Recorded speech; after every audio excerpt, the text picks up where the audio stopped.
Assalamu alaikum students, hope so you are doing well. To my YouTube channel Handwritten YouTube, where literature comes to life through the art of handwriting. आज हम literary theory का point post modernism को discuss करेंगे, वो भी simple and easy hand written notes की form में। Post modernism topic आपको पॉइंट्स की सूरत में समझाया जाएगा। फर्स्टली तो हम इसका इंट्रोडक्शन डिस्कस करेंगे, then definition and third point इसका हम रिलेशनशिप देखेंगे, वो भी लिटरेचर में, यानी कि पोस्ट मॉडर्निज्म इन लिटरेचर देखेंगे। And fourth one is key concepts देखेंगे। Next point is characteristics and the last point is major post modernist and their works. Let's start a topic. चलें अब हम अपना टॉपिक स्टार्ट करते हैं। Post modernism का introduction देखते हैं जी। तो पोस्ट मॉडर्निज्म जो है ये 20वीं सदी के वस्त में शुरू होने वाली एक सकाफती और जहनी तहरीक है जो मॉडर्निज्म के ख्यालात को चैलेंज करती है। ये इस बात को रद्द करती है कि कोई आलमी सच्चाई या बड़ी कहानियां हो सकती हैं और कहती है कि सच्चाई मखसूस हालात और नुक्ता नजर पर मुनस्सर होती है। ये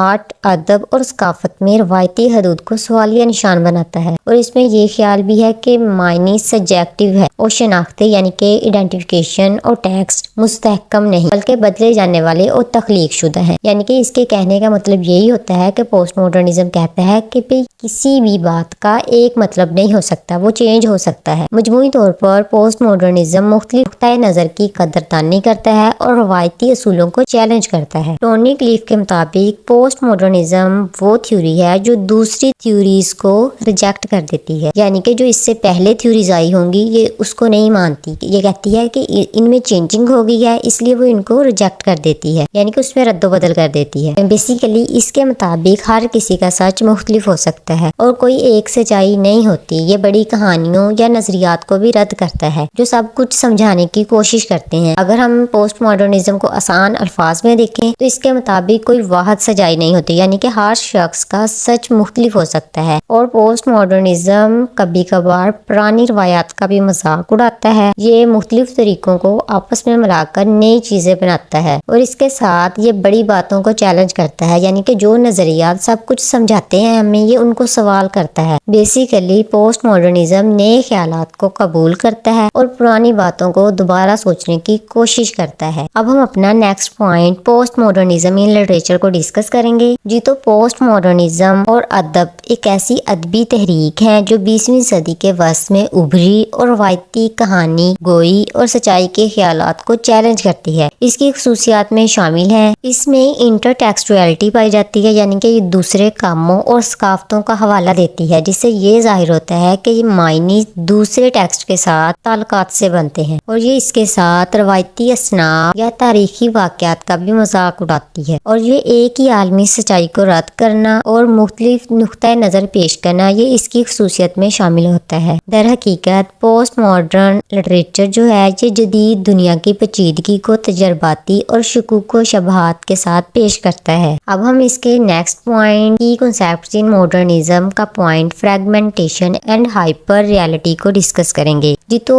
पोस्ट मॉडर्निज्म में फ्रेगमेंटेशन का मतलब जो होता है ये चीजों को टुकड़ों में तकसीम करना बजाय इसके कि इन्हें मुकम्मल तौर पर पेश किया जाए। ये कहानियां भी हो सकती हैं जो वक्त या वाकयात के दरमियान बेतरतीब तरीके से जुड़ती हैं। ये जिंदगी की पेचीदगी और बेतरतीबी को जाहिर करता है जो हमेशा सीधी नहीं होती, यानी कि जो कहानियां होती हैं उन्हें टुकड़ों की मुख्तलिफ पार्ट्स की सूरत में ये पेश करता है। और पोस्ट मॉडर्निज्म में हाइपर रियलिटी इस वक्त को कहते हैं जब हकीकत और जाली हकीकतों के दरमियान फर्क मिट जाए, यानी कि हमें सच्चाई का और बनावटीपन का पता न चले। ये तब होता है जब मीडिया जैसे टीवी या सोशल मीडिया ऐसी चीजें पेश करते हैं जो हकीकत से ज्यादा असल महसूस होती हैं। मिसाल के तौर पर हकीकत पर मबनी टीवी शो या सोशल मीडिया प्रोफाइल्स जैसे जिंदगी के वाकयात से ज्यादा दिलचस्प या सच्चाई महसूस हो सकती हैं। अब हम फ्रेगमेंटेशन एंड हाइपर रियलिटी का रिलेशनशिप देखें तो ये दोनों तस्वुरात हकीकत को समझने के तरीके को चैलेंज करते हैं और जाहिर करते हैं कि पोस्ट मॉडर्निज्म में हकीकत पेचीदा, मसनूई और जाती नुक्ता नजर पर मबनी हो सकती है। और नेक्स्ट पॉइंट डिकंस्ट्रक्शन एंड इंटरटेक्सचुअलिटी एक ऐसा तरीका है और ये हमें ये दिखाता है कि कोई भी वाहिद साबितशुदा मायने नहीं होता और हर चीज को मुख्तलिफ तरीकों से समझा जा सकता है। और इंटरटेक्सचुअलिटी का मतलब होता है कि मुख्तलिफ टेक्स्ट यानी कि बुक्स, फिल्म्स या सॉन्ग्स वगैरह आपस में जुड़े होते हैं। ये एक दूसरे का हवाला देते हैं या असरअंदाज होते हैं एक दूसरे पर और इनका मतलब दूसरे कामों से ताल्लुक रखने की वजह से बनता है, ना कि सिर्फ अपने आप में। यानी कि ये जो जो इंटरटेक्सचुअलिटी होगी ये एक दूसरे से जुड़े होते हैं, दूसरी चीजों से मिलके जो बनेगा वो इंटरटेक्सचुअलिटी हो। बेसिकली डिकंस्ट्रक्शन और इंटरटेक्सचुअलिटी ये दोनों तस्वरात दिखाते हैं कि मायने साबित नहीं होते और सियाको सबाक और दूसरे ख्यालात के साथ ताल्लुकात की बिना पर बन सकते हैं। और next point metafiction and self reflexibility में हमें मेटाफिक्शन वो कहानी या टेक्स्ट है और मेटाफिक्शन उस कहानी या मतन या टेक्स्ट को कहते हैं जो अपने बारे में बात करता है। ये रीडर्स को आगाह करता है कि वो एक कहानी पढ़ रहे हैं और अक्सर चौथी दीवार को तोड़कर फिक्शन की नौयत को सवाल करता है। और सेल्फ रिफ्लेक्सिबिलिटी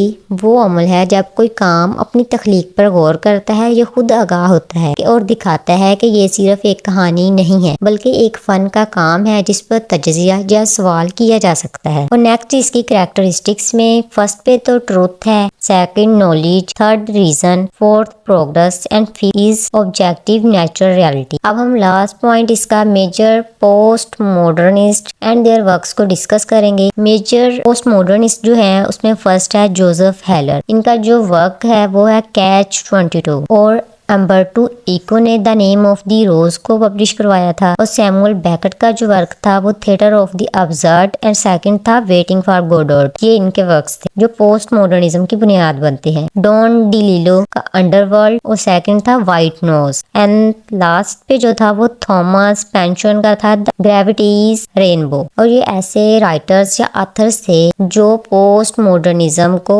सराहते थे या पोस्ट मॉडर्निज्म की डेवलपमेंट इन्हीं की बदौलत हुई थी। जी तो इसके साथ हमारा ये टॉपिक एंड हो गया है और आपको लिटरेरी थ्योरी के काफी इंपॉर्टेंट टॉपिक्स मेरे चैनल पे मिल जाएंगे। और इसके साथ अगर आपको वीडियो पसंद आई हो तो वीडियो को लाइक कीजिएगा और चैनल पे न्यू है तो चैनल को सब्सक्राइब कीजिएगा और बेल आइकन को प्रेस कर लीजिएगा ताकि आइंदा फ्यूचर में मैं जो भी वीडियो अपलोड करूँ वो आप तक बर वक्त पहुँच जाए। जी तो मिलते हैं हम नेक्स्ट वीडियो में। Thanks for watching.